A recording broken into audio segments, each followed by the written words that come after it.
السلام عليكم ورحمة الله وبركاته. متابع قناة الشيف خالد، أهلا بيكم. النهاردة إن شاء الله جايبين كده عصاير تنفعنا في رمضان.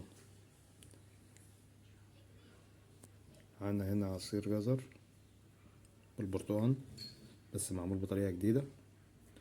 هنمشي مع بعض خطوة خطوة ونعرف معمول ازاي. وده العناب زي ما احنا شايفين، بدل ما نشتريه احنا عملناه في البيت بطريقة سهلة وسريعة خالص. وده النجم بتاع الحلقة النهاردة، النعناع بالليمون. حاجة منعشة كده هتسلي بعد الصيام، هتبقى حاجة حلوة خالص تفطري عليها انت وولادك. تمام. ومعانا هنا بقى الاختراع، ده مشروب حاجة كده زي ما بنقول وهمي يعني. ده مشروب بطاطس مع زبادي مع فانيليا. هنعمله مع بعض خطوة خطوة، ما تروحوش بعيد. يلا نبدأ مع بعض على طول عشان ما نطولش عليكم. وكل سنة وانتم طيبين.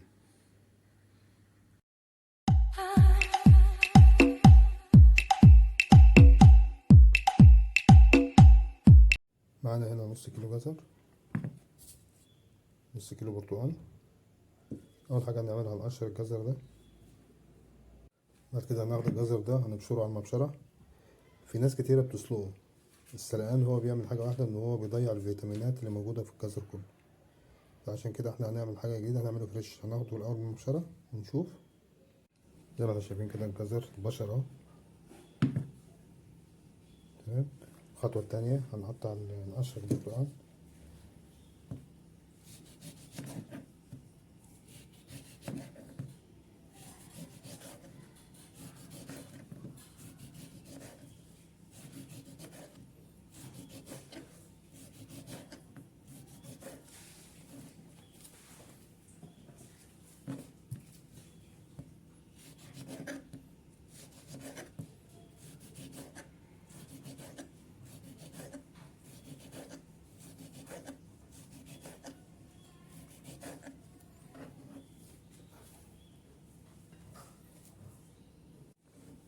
بعد ما قشرناه هنقطعه.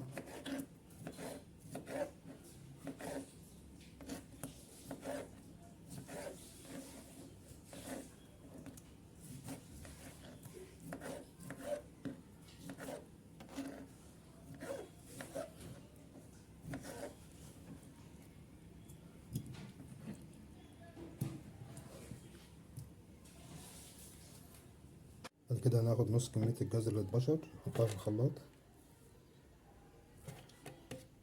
نحط عليها شوية مية، نضرب كده. اضرب نص كمية، هرجع احط بقى الجزر كله فيها. بنعمل كده عشان نسهل على الخلاط بس، ويبقى نضربه ناعم.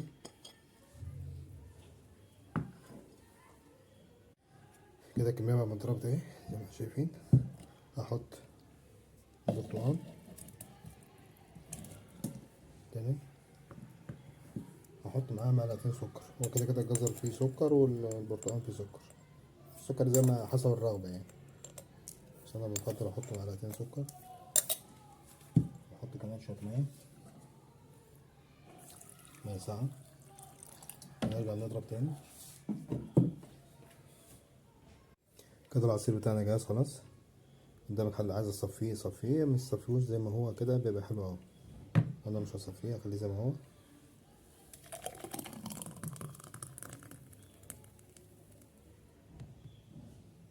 حاجة صحية طبيعية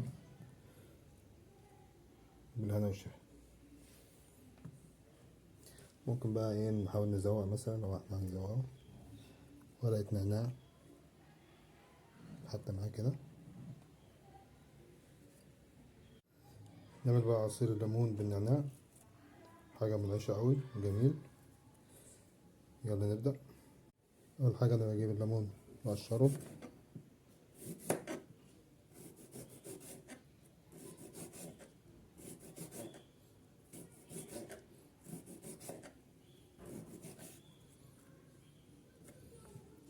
زي ما شايفين كده، نعمل الكمية كلها.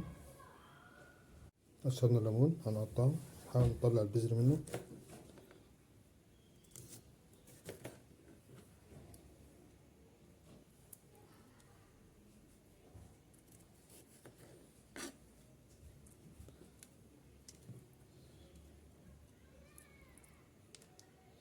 لان ده مش هيصفى.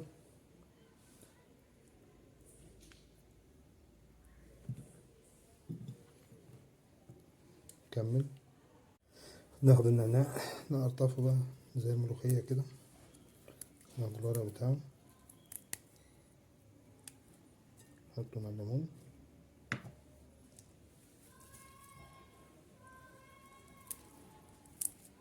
المشروب ده بيبقى روعة ومنعش ومفيد جدا جدا.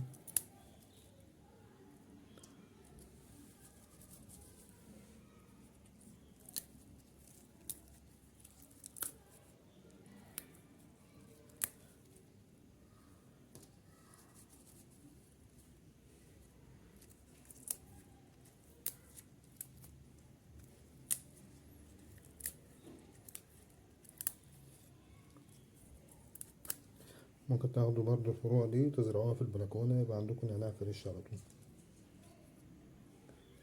زي ما انا عامل كده، بيبقى مفيد يعني.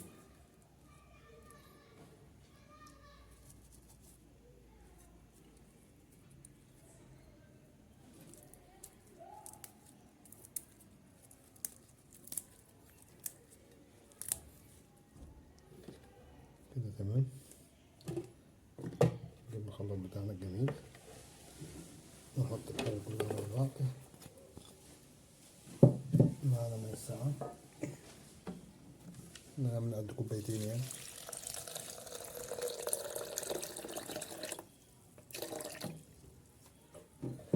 عند السكر، السكر احنا بنقول دايما على حسب الرغبة، اللي بيحبه حلو خالص.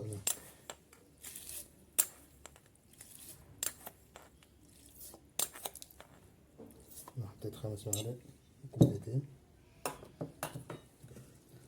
ننضف المكان. يلا نضرب ونرجع. كده العصير بتاعنا بعد ما اتضرب خلاط، نجيب الكاس اللي الناس داخل فيه. بسم الله.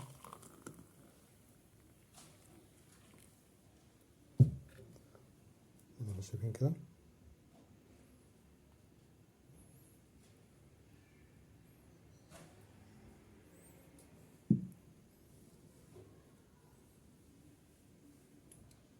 معانا هنا كوباية كركديه. تمام.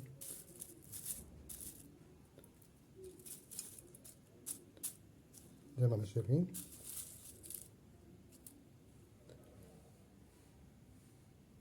هناخد الكركديه ونحطه في الخلاط.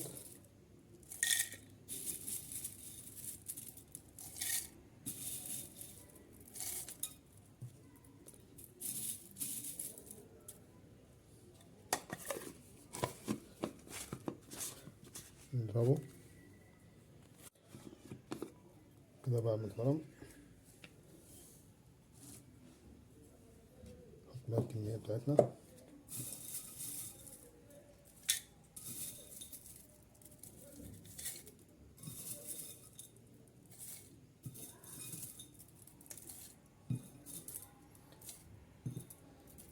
أنا شايف الطريقة دي أحسن طريقة إن احنا نعمل بيها الكركديه أو العناب، بدل ما نقعد نسلقه أو نغليه ونحطه في التلاجة. والتلاجة طبعا مش هيبقى فيها مكان، إنما ده بقى مع السكر. يبقى كمية وبندوله كوباية ايه ورق، نحط عليها كوبايتين سكر، نضيف عليه السكر،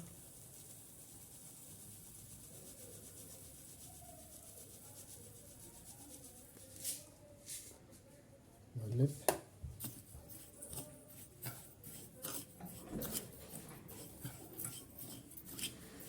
زي ما احنا شايفين كده.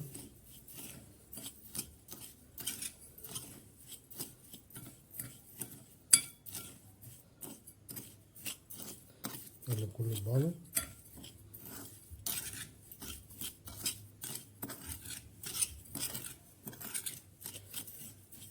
ممكن تشيليه في كيس في برطمان تحطه في المطبخ ساعة الاحتياج. كده نعبي الكيس. وكده عملنا عنابة تمام. النتيجة بتاعته اهي، لسه ما تقلبش ولا تعمل فيها اي حاجة.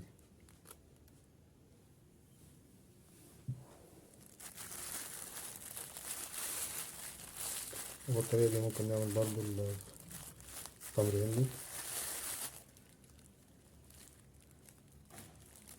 حاجة مضمونة بتتعمل في البيت وانت واثقة من نظافتها ومن كل حاجة فيها. جايبين معانا بطاطس. ايه ده، بطاطس وعصير؟ بطاطس وعصير. حاجة غير تقليدية بس هتعجبكم أوي أوي أوي. عاوزكم تجربوها الأول تشوفوها. حاجة زي ما بيقولوا اختراع كده يا كوتشي. ناخد البطاطس زي ما احنا كده شايفين، نقطعها وهنسلقها ونكمل مع بعض. كده بقى مسلقنا البطاطس زي ما احنا شايفين. هحطها مع شوية مية بتوعها في الخلاط. بعد كده علبة زبادي بالفراولة أو بالفانيليا.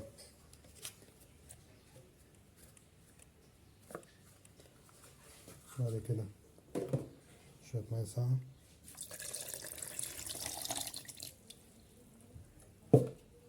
هناخد معانا كيس زبادي.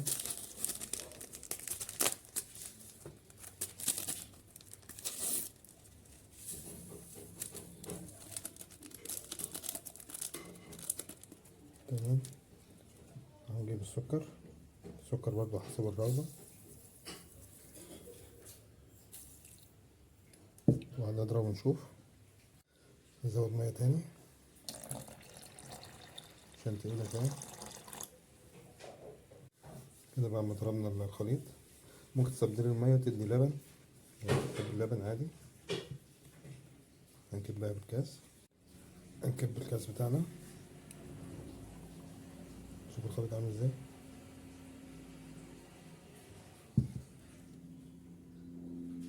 بالهنا والشفا.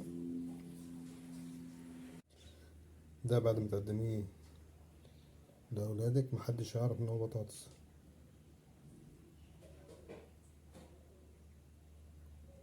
حاجة كده اختراع يا كوتش. يلا نبدأ على طول.